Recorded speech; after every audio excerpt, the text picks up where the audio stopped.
Cricket ಜಗತ್ತಿನ interesting ಸುದ್ದಿಗಳನ್ನು quick ಆಗಿ ಹೇಳ್ತೇನೆ ಕ್ರಿಕೆಟ್ ರೌಂಡ್ ಅಪ್ ನಲ್ಲಿ. ನಾನು ಶಾಂತ. ನೀವು ಸುದ್ದಿಯಾನದ ಸಬ್ಸ್ಕ್ರೈಬರ್ ಆಗೋದಕ್ಕೆ ಮರಿಬೇಡಿ. ಒಂದ್ಸಲ ಆದ್ರೆ ಜಸ್ಟ್ ಮಿಸ್ ಅಂತ ಸುಮ್ಮನಾಗಬಹುದು.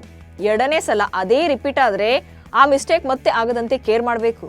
ಮೂರನೇ ಸಲ ಕೂಡ ಮತ್ತದೇ ಮಿಸ್ಟೇಕ್ ರಿಪೀಟ್ ಆದ್ರೆ ತಪ್ಪೇ. ಇದು ಸದ್ಯ ವಿರಾಟ್ ಕೊಹ್ಲಿ ವಿರುದ್ಧ ಲೆಜೆಂಡರಿ ಕ್ರಿಕೆಟರ್ ಸುನಿಲ್ ಗವಾಸ್ಕರ್ ಸಿಟ್ಟು ಮಾಡಿಕೊಂಡಿರೋ ರೀತಿ. ಮತ್ತೊಮ್ಮೆ ಔಟ್ ಸೈಡ್ ಆಫ್ ಸ್ಟಂಪ್ಸ್ ನಲ್ಲಿ ಹೋಗುವ ಚೆಂಡನ್ನ ಕೆಣಕಿ ಔಟ್ ಆಗುವ ಮೂಲಕ ಕೊಹ್ಲಿ ತನ್ನ ದೌರ್ಬಲ್ಯವನ್ನು ಮುಂದುವರಿಸಿದ್ದಾರೆ. ಆ ಶಾಟ್ ಅಗತ್ಯವಿತ್ತೆ ಕೊಹ್ಲಿ ನಿಮಗೆ ತಾಳ್ಮೆ ಇಲ್ವಾ? ದೂರ ಹೋಗೋ ಚೆಂಡನ್ನ ಬೆನ್ನಟ್ಟೋ ಅಗತ್ಯ ಏನಿತ್ತು? ಈ ಪ್ರಶ್ನೆಯನ್ನ ಸಿಟ್ಟಲ್ಲೇ ಪ್ರಶ್ನಿಸಿದ್ದಾರೆ ಗವಾಸ್ಕರ್. ಆಸೀಸ್ ನೆಲಕ್ಕೆ ಕಾಲಿಟ್ಟ ಟೀಂ ಇಂಡಿಯಾ ಬ್ಯಾಟರ್ಗಳು ಖದರ್ ಕಳೆದುಕೊಂಡಂತೆ ಕಾಣ್ತಾ ಇದೆ. ಇದರಲ್ಲಿ ಕೆಎಲ್ ರಾಹುಲ್ ಮತ್ತು ರವೀಂದ್ರ ಜಡೇಜಾ ಭಾರತದ ರನ್ ಮಾನ ಕಾಪಾಡಿದ್ದಾರೆ. ರವೀಂದ್ರ ಜಡೇಜಾ ಅರ್ಧ ಶತಕ ಸಿಡಿಸಿದ್ದು ರನ್ ಪೇರಿಸಲು ಆಸರೆಯಾದರು. 77 ರನ್ ಗಳಿಸಿ ರವೀಂದ್ರ ಜಡೇಜಾ ಔಟ್ ಆಗಿದ್ದಾರೆ. ಬಾರ್ಡರ್ ಗವಾಸ್ಕರ್ ಟ್ರೋಫಿಯ ಎರಡನೇ ಟೆಸ್ಟ್ನಲ್ಲಿ ರೋಹಿತ್ ಶರ್ಮಾ ನಾಯಕತ್ವದಲ್ಲಿ ಟೀಂ ಇಂಡಿಯಾ ಸೋಲನ್ನು ಕಂಡಿದೆ. ಆಡಿಲೇಡ್ನಲ್ಲಿ ನಡೆದಂತ ಪಿಂಕ್ ಬಾಲ್ ಟೆಸ್ಟ್ ಬಳಿಕ ರೋಹಿತ್ ಶರ್ಮಾ ನಾಯಕತ್ವದ ಬಗ್ಗೆ ಪ್ರಶ್ನೆಗಳು ಎದ್ದಿವೆ. ಪ್ರತಿ ಟೆಸ್ಟ್ ಸೋಲಿನೊಂದಿಗೆ ರೋಹಿತ್ ಶರ್ಮಾ ಅವರ ನಾಯಕತ್ವ ಕುರಿತು ಟೀಕೆಗಳು ವ್ಯಕ್ತವಾಗ್ತಿವೆ. ಆಸ್ಟ್ರೇಲಿಯಾ ತಂಡದ ಪ್ರಮುಖ ವೇಗಿ ಜೋಸ್ ಹ್ಯಾಜಲ್ವುಡ್ ಅವರು ಭಾರತದ ವಿರುದ್ಧದ ಉಳಿದ 2 ಟೆಸ್ಟ್ ಪಂದ್ಯಗಳಿಂದ ಹೊರಗುಳಿಯೋದು ಗ್ಯಾರಂಟಿ ಆಗಿದೆ. ಬ್ರಿಸ್ಬೇನ್ ಟೆಸ್ಟ್ ಪಂದ್ಯದ 4ನೇ ದಿನದಾಟದ ಆರಂಭಕ್ಕೂ ಮುನ್ನ ನಡೆದಂತ ಅಭ್ಯಾಸದ ವೇಳೆ ಹ್ಯಾಜಲ್ವುಡ್ ಅವರು ಇಂಜುರಿಗೊಳಗಾಗಿದ್ದಾರೆ. ರಿಂಕು ಸಿಂಗ್ಗೆ ನಾಯಕನ ಪಟ್ಟ ಒಲಿದಿದೆ. Team India batter Rinku Singh Vijay Hazare ಟ್ರೋಫಿಯಲ್ಲಿ ಉತ್ತರ ಪ್ರದೇಶ ತಂಡವನ್ನು ಮುನ್ನಡೆಸಲಿದ್ದಾರೆ. ಉತ್ತರ ಪ್ರದೇಶ ತಂಡದಲ್ಲಿ ಭುವನೇಶ್ವರ್ ಕುಮಾರ್ ಸೇರಿದಂತೆ ಸ್ಟಾರ್ ಕ್ರಿಕೆಟರ್ಸ್ ಇದ್ದಾರೆ. ರಿಂಕು ಸಿಂಗ್ ಈಗಾಗಲೇ ಯುಪಿ ಟಿ20 ಲೀಗ್ ಟೂರ್ನಿಯಲ್ಲಿ ನಾಯಕನಾಗಿ ಗಮನ ಸೆಳೆದಿದ್ದರು. ಪಾಕ್ನ ಮಾಜಿ ಬೌಲರ್ ಶೋಯಬ್ ಅಖ್ತರ್ ಅತಿರೇಕದ ಮಾತಿಂದ ಮತ್ತೊಮ್ಮೆ ವಿವಾದಕ್ಕೊಳಗಾಗಿದ್ದಾರೆ. ನಾನು ಕ್ರಿಕೆಟ್ ಜಗತ್ತಿಗೆ ಅತ್ಯುತ್ತಮ ಬೌಲರ್ಗಳನ್ನು ನೀಡಬಲ್ಲೆ. ಒಂದು ವೇಳೆ ನನ್ನ ಗರಡಿಯಲ್ಲಿ 150 ಕಿಲೋಮೀಟರ್ ವೇಗದಲ್ಲಿ ಬೌಲಿಂಗ್ ಮಾಡುವ ಬೌಲರ್ಗಳು ದೊಡ್ಡ ಸಂಖ್ಯೆಯಲ್ಲಿ ಬಂದ್ರೆ ಐಸಿಸಿ ನನ್ನ ಪಾದಗಳನ್ನು ತೊಳೆದು ನೀರು ಕುಡಿಯಬೇಕು ಎಂದು ಸವಾಲು ಹಾಕಿದ್ದಾರೆ.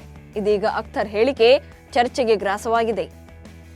ಒಂದ್ ಕಡೆ ಶೋಯಬ್ ಅಖ್ತರ್ ಜಂಬ ಕೊಚ್ಚಿಕೊಳ್ತಾ ಇದ್ರೆ ಅವರದ್ದೇ ದೇಶದಲ್ಲಿ ಯುವ ಬೌಲರ್ಗಳು ಟೀಂ ಇಂಡಿಯಾದ ಸ್ಟಾರ್ ಬೌಲರ್ ಬುಮ್ರಾ ಅವರ ಬೌಲಿಂಗ್ ಶೈಲಿಯನ್ನು ಅನುಸರಿಸ್ತಾ ಇದ್ದಾರೆ. ಜಸ್ಪ್ರೀತ್ ಬುಮ್ರಾ ಸ್ಟೈಲಿನಲ್ಲೇ ಪಾಕ್ನ ಯಂಗ್ಸ್ಟರ್ಸ್ ಬೌಲಿಂಗ್ ಕಲಿತಾ ಇದ್ದಾರೆ. ಇಮ್ರಾನ್ ಖಾನ್, ವಸೀಂ ಅಕ್ರಮ್, ಶೋಯಬ್ ಅಖ್ತರ್ ನಂತ ವಿಶ್ವಶ್ರೇಷ್ಠ ಬೌಲರ್ಗಳಿದ್ರು ಕೂಡ ಯುವ ಬೌಲರ್ಗಳಿಗೆ ಬುಮ್ರಾರೇ ಹೀರೋ ಆಗಿದ್ದಾರೆ. ಗಲ್ಲಿ ಕ್ರಿಕೆಟ್ನಿಂದ ಹಿಡಿದು ದೇಸಿ ಪಂದ್ಯ ಆಡುವ ಹುಡುಗರು ಕೂಡ ಬುಮ್ರಾ ಶೈಲಿಯಲ್ಲಿ ಬೌಲಿಂಗ್ ಮಾಡೋಕೆ ಟ್ರೈ ಮಾಡ್ತಿದ್ದಾರೆ. ನ್ಯೂಜಿಲೆಂಡ್ ತಂಡದ ಅನುಭವಿ ವೇಗಿ ಟಿಮ್ ಸೌಥಿ ಟೆಸ್ಟ್ ಕರಿಯರ್ ಅನ್ನು ಅಂತ್ಯಗೊಳಿಸಿದ್ದಾರೆ. ವಿಶ್ವ ದಾಖಲೆಯೊಂದಿಗೆ ಟಿಮ್ ಸೌಥಿ ಟೆಸ್ಟ್ ಕ್ರಿಕೆಟ್ಗೆ ವಿದಾಯ ಹೇಳಿದ್ದಾರೆ. 16 ವರ್ಷಗಳ ತಮ್ಮ ಟೆಸ್ಟ್ ಕ್ರಿಕೆಟ್ ಕರಿಯರ್ನಲ್ಲಿ ಟಿಮ್ ಸೌಥಿ ಒಟ್ಟು 106 ಪಂದ್ಯಗಳನ್ನಾಡಿದ್ದಾರೆ. 391 ವಿಕೆಟ್ಗಳನ್ನು ಕಬಳಿಸಿದ್ದಾರೆ. ಈ ಮೂಲಕ ನ್ಯೂಜಿಲೆಂಡ್ ಪರ ಟೆಸ್ಟ್ನಲ್ಲಿ ಅತ್ಯಧಿಕ ವಿಕೆಟ್ ಪಡೆದ 7ನೇ ಬೌಲರ್ ಎನಿಸಿಕೊಂಡಿದ್ದಾರೆ. ಇದೀಗ ತಮ್ಮ 36ನೇ ವಯಸ್ಸಿನಲ್ಲಿ ಟೆಸ್ಟ್ ವೃತ್ತಿ ಜೀವನಕ್ಕೆ ವಿದಾಯ ಹೇಳಿದ್ದಾರೆ. ನ್ಯೂಜಿಲೆಂಡ್ ವಿರುದ್ಧದ 3 ಪಂದ್ಯಗಳ ಸರಣಿಯನ್ನ ಇಂಗ್ಲೆಂಡ್ 2-0 ಅಂತರದಿಂದ ಗೆದ್ದುಕೊಂಡಿದೆ. ಈ ಸರಣಿಯ ಮೊದಲ ಟೆಸ್ಟ್ನಲ್ಲಿ ಆಂಗ್ಲರು 8 ವಿಕೆಟ್ಗಳ ಜಯ ಸಾಧಿಸಿದರೆ 2ನೇ ಪಂದ್ಯದಲ್ಲಿ 323 ರನ್ಗಳ ಗೆಲುವು ಸಾಧಿಸಿದರು. 3ನೇ ಪಂದ್ಯದಲ್ಲಿ ನ್ಯೂಜಿಲೆಂಡ್ ತಂಡ ಬರೋಬ್ಬರಿ 423 ರನ್ಗಳ ಅಮೋಘ ಗೆಲುವನ್ನು ದಾಖಲಿಸಿದೆ. ಕೊನೆಗೂ 2-1 ಅಂತರದಿಂದ ಸರಣಿ ಗೆಲ್ಲುವಲ್ಲಿ ಇಂಗ್ಲೆಂಡ್ ತಂಡ ಯಶಸ್ವಿಯಾಗಿದೆ. ಹ್ಯಾಮಿಲ್ಟನ್ ಟೆಸ್ಟ್ನಲ್ಲಿ ಇಂಗ್ಲೆಂಡ್ ತಂಡವನ್ನು ಸೋಲಿಸಿದ ನ್ಯೂಜಿಲೆಂಡ್ ತಂಡ ವಿಶ್ವ ಟೆಸ್ಟ್ ಚಾಂಪಿಯನ್ಶಿಪ್ ಅಂಕಪಟ್ಟಿಯಲ್ಲಿ ಜಿಗಿತ ಕಂಡಿದೆ. ಮೊದಲ 2 ಪಂದ್ಯಗಳಲ್ಲಿ ಸೋತಿದ್ದಂತ ಕಿವೀಸ್ 3ನೇ ಟೆಸ್ಟ್ನಲ್ಲಿ ಗೆದ್ದು ಸರಣಿಯನ್ನ ವೈಟ್ ವಾಶ್ ತಪ್ಪಿಸಿಕೊಂಡಿದೆ.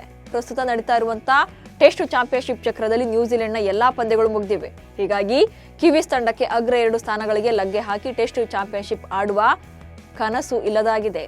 ಇವಿಷ್ಟು ಇವತ್ತಿನ ಕ್ರಿಕೆಟ್ ರೌಂಡ್ ಅಪ್ ಸುದ್ದಿಗಳು. ನಮಸ್ಕಾರ.